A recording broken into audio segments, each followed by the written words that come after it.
समस्याएं, चाहे वो आतंकवाद हो, चाहे जातिवाद हो, चाहे दहेज हो, चाहे हत्या हो, चोरी हो, बेईमानी हो, दुनिया की कोई पुलिस इसे ठीक नहीं कर सकती।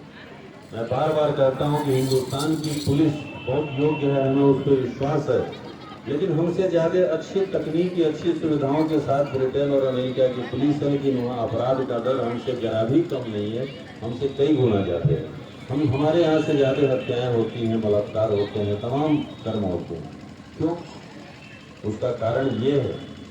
कि वहाँ के प्राथमिक विद्यालयों में वो शिक्षक नहीं है जो शिक्षक हमारे प्राथमिक विद्यालयों के हैं,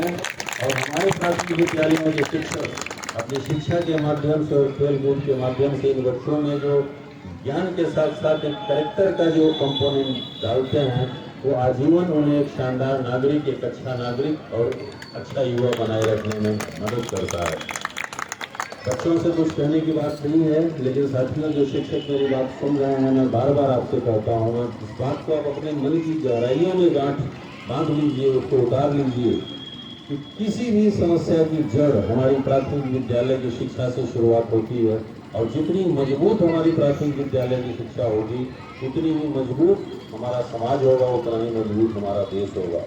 हमें इन बच्चों को खेल कूद के माध्यम से, जो हमारी शिक्षा का एक बहुत ही महत्वपूर्ण कंपोनेंट है, खेल कूद को कुछ समय पहले तक जब हम लोग पढ़ते थे तो कहा जाता था, खेलोगे कूदोगे तो होगे खराब, और पढ़ोगे लिखोगे तो बनोगे नवाब। अभी मैं हाल में पढ़ रहा था एक जगह, वहाँ लिखा था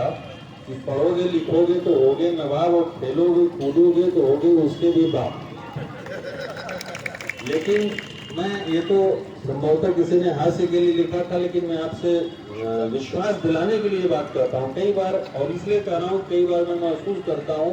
कि हमारे प्राथमिक के शिक्षकों में जिस लेवल का सेल्फ कॉन्फिडेंस होना चाहिए, कई बार कतिपय शिक्षकों में मुझे लगता है कि शायद उस लेवल का कॉन्फिडेंस नहीं है। मैं आपका आत्मविश्वास बढ़ाते हुए और इस तथ्य को आपके सामने लाना चाहता हूँ कि वास्तव में खेल कूद के माध्यम से जिला स्पोर्ट्स रैली जो हमारी हुई है, बाल क्रीड़ा प्रतियोगिता जो यहाँ हुई है, इसमें आपने कुछ विनर्स दिए होंगे, विभिन्न कंपटीशंस में 1-2 विनर्स होंगे, और संभव है कि ये विनर्स आगे चल के प्रदेश स्तर पे और देश स्तर पे भी अपना नाम कमाएं, आपके जिले का नाम रोशन करें। लेकिन मैं आपको विश्वास दिलाता हूँ कि इस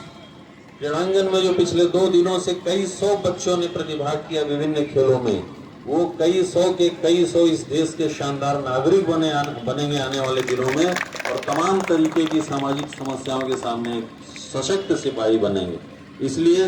मैं बीएसए को, उनके समस्त सहयोगी खंड शिक्षा अधिकारियों को और यहाँ उपस्थित सभी शिक्षकों को जिन्होंने इस कार्यक्रम में प्रतिभाग किया है, सुबह से शाम तक मेहनत की है, उन सबको बधाई देता हूँ एक शानदार कार्यक्रम के समापन के लिए। और एक बार फिर आप सबका आह्वान करता हूँ कि इस परंपरा को, ये जो कार्यक्रम चल रहा है, इसको आज समाप्त न मानते हुए डे टू डे प्रतिदिन इसको अपने विद्यालयों में कराते रहें।